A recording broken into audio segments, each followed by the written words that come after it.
आज शिवरात्रि के इस पावन पर्व पे आप सभी को बहुत बहुत शुभकामनाएं और महादेव आप सभी की इच्छा पूर्ण करें, बस यही मनोकामना हमारी है। और हमारे कवि क्लासेस पूरी टीम की तरफ से आपको बहुत बहुत शुभकामनाएं। और इसी प्रकार से आप लोग अपनी मेहनत करते रहें और जो भी आप लोग की उम्मीदें हैं, जो आप लोग अपनी मेहनत कर रहे हैं जिसके लिए, वो आप लोग जल्दी प्राप्त करें। तो आज हम लोग इस सेशन में हम लोग हिंदी के प्रैक्टिस सेट को सॉल्व करेंगे और इसी के साथ हम लोग अपनी सेशन की शुरुआत करते हैं और बहुत बहुत स्वागत करते हैं आपके अपने YouTube चैनल कवि क्लासेस में, जिसमें लगातार आप लोगों को यूपी बीएड प्रवेश परीक्षा 2023 की प्रिपरेशन कराई जा रही है, जिसमें आप लोगों को अलग अलग प्रकार के प्रैक्टिस सेट मुहैया कराए जा रहे हैं। तो आज हम लोग हिंदी के प्रैक्टिस सेट नंबर 7 को सॉल्व करेंगे, जिसमें 25 क्वेश्चन को हम लोग यहाँ पर इंक्लूड किए हुए हैं। तो चलिए शुरू करते हैं आज अपने इस सेशन को हम लोग। और क्वेश्चन नंबर 26 आप लोग के स्क्रीन के सामने शो कर रहा है।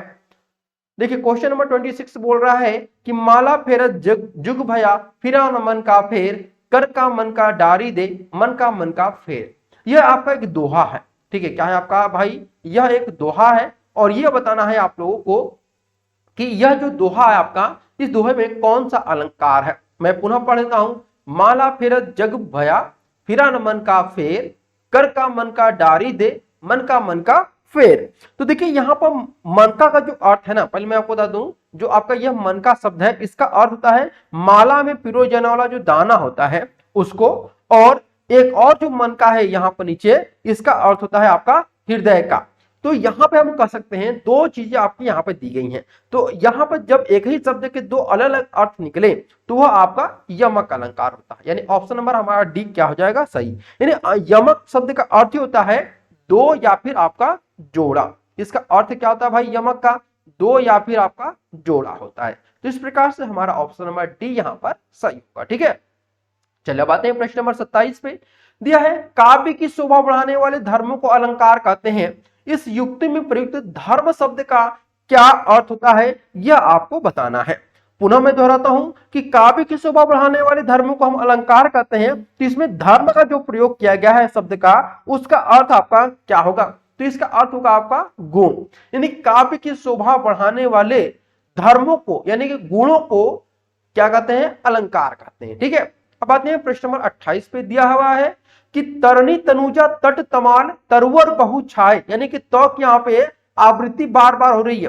तरणी तनुजा तट तमाल तरुवर बहु छाए, झुके कुल सो जल परसन हित मनहु सुहाय। इस कविता में आपको बताना है कि कौन सा अलंकार यहाँ पर आपको देखने को मिल रहा है। तो यहाँ पर जो हमें अलंकार देखने को मिल रहा है वह उत्प्रेक्षा अलंकार है। क्या है भाई? आपका उत्प्रेक्षा अलंकार है। ठीक है, अब उत्प्रेक्षा अलंकार क्या होता है ये मुझे बताने की आवश्यकता है नहीं, क्योंकि आप सभी को पता होगा कि उत्प्रेक्षा अलंकार क्या होता है। फिर भी मैं आपको बताता हूं कि जहां उपमान के न होने पर उपमेय को ही उपमान मान लिया जाता है, अर्थात उपमान की अर्थात जहां उपमेय में उपमान की संभावना प्रकट की जाती है वहां आपका उत्प्रेक्षा अलंकार होता है। ठीक है, तो इस प्रकार से हमारा यहां पर सही आंसर हो जाएगा ऑप्शन नंबर डी। अब आते हैं प्रश्न नंबर आपका 29 पे। दिया है रहीमन पानी राखे बिन पानी सब सून, पानी गए न उबरे मोती मानुष चुन। पुनः दोहराता हूं, रहीमन पानी राखे बिन पानी सब सून, पानी गए न उबरे मोती मानुष चुन। इसमें कौन सा अलंकार है यह आपको बताना है। तो आपको बता दें कि यहाँ पर जो आपको अलंकार देखने को मिल रहा है वह अलंकार आपका यहाँ पर श्लेष अलंकार है। क्या है भाई? श्लेष अलंकार है। अब यहाँ पे देखिए आपको अगर हम बात करते हैं श्लेष अलंकार क्या होता है, श्लेष का अर्थ क्या होता है, तो इसका अर्थ होता है आपका चिपका हुआ। क्या होता है आपका? चिपका हुआ। ठीक है, तो इस प्रकार से हम कह सकते हैं कि जहां कोई शब्द एक ही बार आए लेकिन उसका एक से अधिक अर्थ निकले उसे हम लोग श्लेष अलंकार यहां पर कह रहे हैं। जैसे यहां पे दिया है रहीमन पानी राखी बिन पानी सब सून, तो यहां पे पानी का जो पानी शब्द का प्रयोग है वह तीन अर्थों में किया गया है। ये जो आपका पानी शब्द है इसका तीन अर्थों में प्रयोग किया गया है। एक यहाँ पे भी पानी है, एक यहाँ पे भी पानी है। ठीक है, तीन पानी दिया गया शब्द। तो देखिए यहाँ पे पहले पानी का जो अर्थ होता है इसका अर्थ होता है चमक। इस जो पहला आपका पानी दिया गया है इसका जो अर्थ होता है आपका वह आपका होता है चमक होता है। ठीक है, और दूसरा जो आपका पानी दिया हुआ है यह, इसका जो अर्थ होगा वह प्रतिष्ठा होगा। क्या होगा भाई? प्रतिष्ठा होता है। और तीसरा जो आपका पानी दिया हुआ है इसका जो अर्थ होता है वह होता है आपका जल, यानी कि जो आपका पानी होता है। यानी कि पहला जो पानी है चमक, दूसरा प्रतिष्ठा और तीसरा आपका जल। तो इस प्रकार से हमारा श्लेष अलंकार यहां पर देखने को मिल रहा है। प्रश्न नंबर 30 देखिए दिया हुआ है, अलंकार शब्द का शाब्दिक अर्थ क्या होता है? अलंकार शब्द का जो शाब्दिक अर्थ है वह क्या होता है? तो सही आंसर हो जाएगा ए, यानी यहां पर आभूषण हम कह सकते हैं कि अलंकार शब्द का शाब्दिक अर्थ आभूषण होता है। ठीक है, अब आते हैं प्रश्न नंबर 31 दिया है वीर रस। ठीक है, अब रस पे हम लोग आते हैं, वीर रस का स्थायी भाव क्या होता है ये आपको बताना है। ठीक है, सबसे पहले अगर हम बात करते हैं कि जो आपके रस दिए गए हैं उनमें आपके कुल 9 आपके रस होते हैं। ठीक है, तो यहाँ पे वीर रस के बारे में पूछा गया है, तो वीर रस का जो आपका स्थायी भाव होता है वह आपका उत्साह होता है, यानी कि जब व्यक्ति उत्साह में रहता है तब वह एक तरह से वीर की तरह कार्य करता है। तो हमारा ऑप्शन नंबर सी सही आंसर होगा। ठीक है, चलिए अब आते हैं अगले प्रश्न की तरफ। प्रश्न नंबर आपका दिया हुआ है 32, निम्नलिखित प्रश्न में 4 विकल्पों में से सही विकल्प का चयन करें जो बताता है कि संयोग और वियोग किस रस के रूप में है? श्रृंगार, भयानक, अद्भुत या फिर आपका वात्सल्य। तो सही आंसर होगा आपका ए, श्रृंगार रूप में, यानी कि संयोग और वियोग श्रृंगार रस के रूप में हमें देखने को मिलते हैं। उसी प्रकार से प्रश्न नंबर 33, रस का संबंध किस धातु से माना जाता है? रस का संबंध किस धातु से माना जाता है? श्री, क्री, प्री या फिर आपका मृ।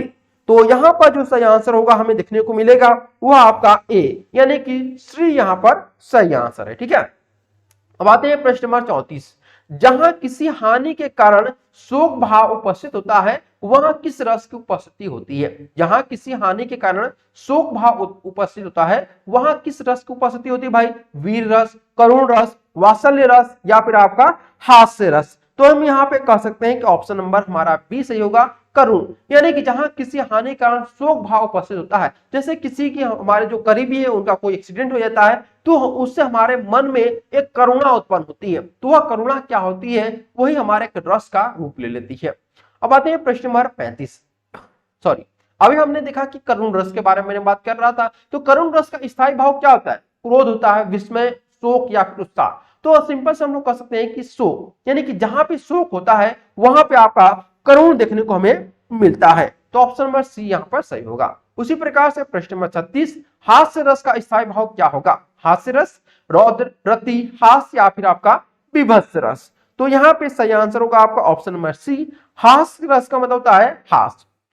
जैसे एक बार यहाँ पे कहा गया है, एक आप लोग को मैं दोहा बताना चाहूंगा कि हंसी हंसी भाजे देखी दुल्हा दिगंबर को, पाहुनी जाए हिमाचल पूछा में, भुजनी भुजंगा सोहे हाथ पे हाथ। देखिए एक इस तरह से जो आपके ये दोहे है ना, ये दोहा आपका जो था वो आपका हास्य से संबंधित था। तो इस प्रकार से हमारा ऑप्शन नंबर सी यहाँ पर सही होगा। ठीक है, चलिए अब आते हैं प्रश्न नंबर आपका 37 दिया हुआ है, एक छंद में कितने चरण होते हैं?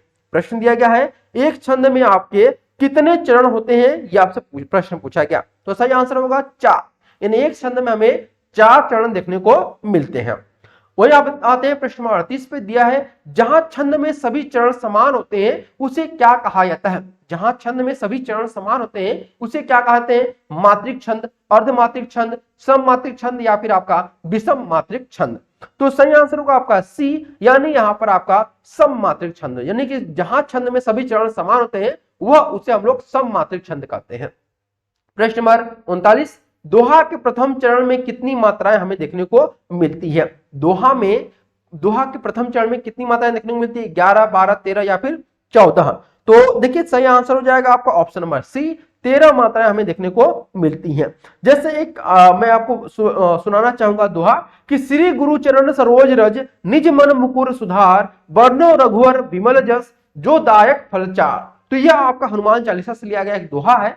तो इस दोहे में हम देखेंगे कि जो हमारा पहला चरण है उसमें 13 मात्राएं हैं। कितनी मात्राएं भाई? 13। देखिए श्री गुरु चरण सरोज रज निज मन मुकुर सुधार। तो यहाँ पे आपके कुल 13 मात्राएं हमें देखने को मिल रही हैं। प्रश्न में 40 दिया है, दामिनी दमक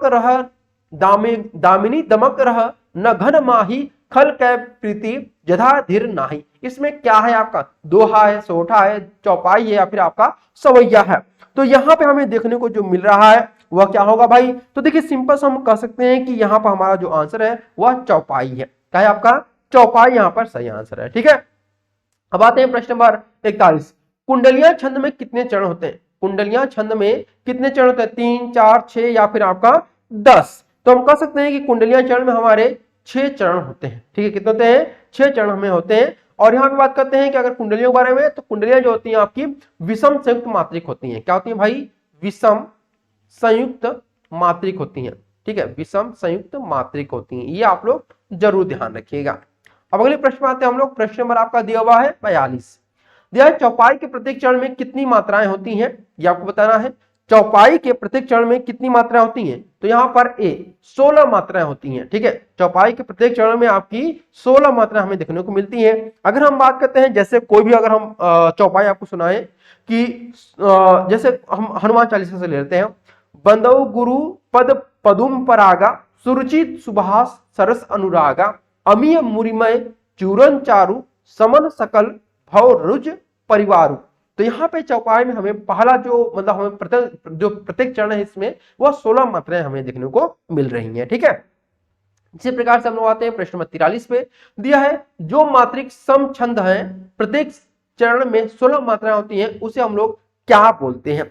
फिर से दोहराता हूं, जो मात्रिक सम छंद है प्रत्येक चरण में 16 मात्राएं होती हैं, तो उसे हम लोग क्या बोलते हैं, ये आपको बताना है। तो यहाँ पे हम लोग कह सकते हैं कि उसे हम लोग चौपाई बोलते हैं, क्योंकि प्रत्येक चरण में अगर 16 मात्राएं होती है तो उसे हम लोग चौपाई बोलते हैं। अब आ गया प्रश्न नंबर 44। श्री गुरु चरण सरोज रज निज मन मुकुर सुधार वर्णो रघुवर विमल जस दो दायक फल चार। यहाँ पे आपका 4 प्रश्न दिए गए, रोला, सोठा, वरुया या फिर दोहा। तो मैंने अभी इसको आप लोग को पढ़ करके सुनाया था, किसमें भाई? प्रश्न नंबर जो आपका दिया था 33 या फिर 43 वाले में आप लोग मैंने बताया था आप लोग को। तो वहां पर भी यही मैंने दोहा बताया था, और यहां पर भी आपका वही होगा। तो ऑप्शन नंबर हमारा डी से होगा, ये आपका दोहा है। अब आते हैं प्रश्न नंबर 45 दिया हुआ है। मुख होई वाचाल पंगु चढ़े गिरिवन गहन जासु कृपा सुदयाल द्रहु सकल कलिमन दहन। यह क्या है आपका? सोठा है, चौपाई है, दोहा या फिर आपका रोला है। तो यहां पे कह सकते हैं कि ऑप्शन नंबर हमारा ए सही होगा, यह आपका सोठा है। क्या है आपका भाई? सोठा। और सोठा जो होता है वो आपका अर्ध सम मात्रिक छंद होता है। ठीक है, अर्ध सम मात्रिक छंद यह आपका होता है। ठीक है, मात्रिक छंद होता है। चलिए अगले प्रश्न आते हैं हम लोग। प्रश्न नंबर आपका 46। प्रत्येक चरण में 16 मात्राएं वाला 4 चरणों का सम मात्रिक छंद है, रोला, सोठा, चौपाई या फिर आपका दोहा। तो हम लोग कह सकते हैं कि यह आपका चौपाई है। अब आते हैं प्रश्न नंबर 47 पे। देखिए 47 जो दिया हुआ है वह बहुत इंपॉर्टेंट है, कई बार आप लोगों से पूछा भी जाता है और इन पर किसी का भी नजर नहीं पड़ता है। यह आपका पत्र से संबंधित रहता है, पत्र लेखन से संबंधित। छोटे संबंधियों को पत्र में संबोधन क्या लिखेंगे? हम लोग अक्सर पत्र तो लिखते हैं, लेकिन हमें यह नहीं पता होता है कि किसको क्या लिखा जाता है।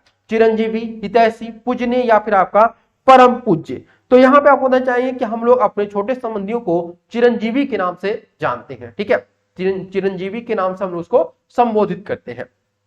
प्रश्न नंबर 48 देखिए दिया हुआ है, इनमें से कौन सा कार्यालय आदेश के मूल गुण नहीं है? निर्वैयक्तिक, नापातुला, बाहर भीतरी बातें और औपचारिकता। तो सही आंसर हो जाएगा यहाँ पे ऑप्शन नंबर सी, यानी कि बाहर भीतरी बातें यह आपका कार्यालय आदेश के मूल गुण नहीं है। प्रश्न नंबर 49। आयकर से माफी और पूर्ण मुक्ति के लिए किसे प्रार्थना पत्र आप लिखेंगे? आयकर अधिकारी को, प्रशासन अधिकारी को, संपादक अधिकारी को या फिर आपका संपादन अधिकारी को? तो देखिए जब भी हमें आयकर से माफी चाहिए या फिर पूर्ण मुक्ति चाहिए तो इसके लिए हम आयकर अधिकारी को ही लिखेंगे, न कि किसी अन्य अधिकारी को लिखेंगे। उसी प्रकार से जब हमें मुख्य बिजली के बल्बों के ऑर्डर के निरस्तीकरण की सूचना देते हुए किसे पत्र लिखना पड़ेगा? यानी अगर हम कोई बल्ब का ऑर्डर किए हैं लेकिन वो बल्ब का ऑर्डर हम कैंसिल करना चाहते हैं तो किसे करेंगे? संभरक को, उपलब्धता विभाग को, बल्ब विभाग को या फिर आपका अध्यक्ष महोदय को। तो यहाँ पर हम लोग सूचित करेंगे, संभरक को सूचित करेंगे। ठीक है, किसको? संभरक को। ऐसे प्रश्न में आप लोग गच्चा खा जाते हैं और जहां पे आप लोग के नंबर कम होते हैं और जहां पे आप कॉन्फिडेंस रखते हैं कि हिंदी में तो हमारे कुल सही आंसर मैंने करके आए हैं, फिर मेरे नंबर जो है वह कम क्यों हो गए हैं, ये आप लोग अक्सर करके देखने को मिलता है।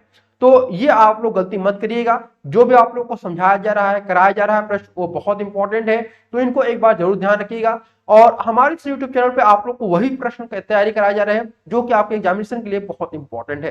तो एक प्रश्न आप लोग के लिए कर सकते हैं कि रामबाण की तरह है, तो सभी को अच्छी तरीके से तैयार करते रहिए। तो आज के लिए इतना ही, फिर मिलते हैं अगले वीडियो में। तब तक के लिए धन्यवाद। Thank you so much for watching this video.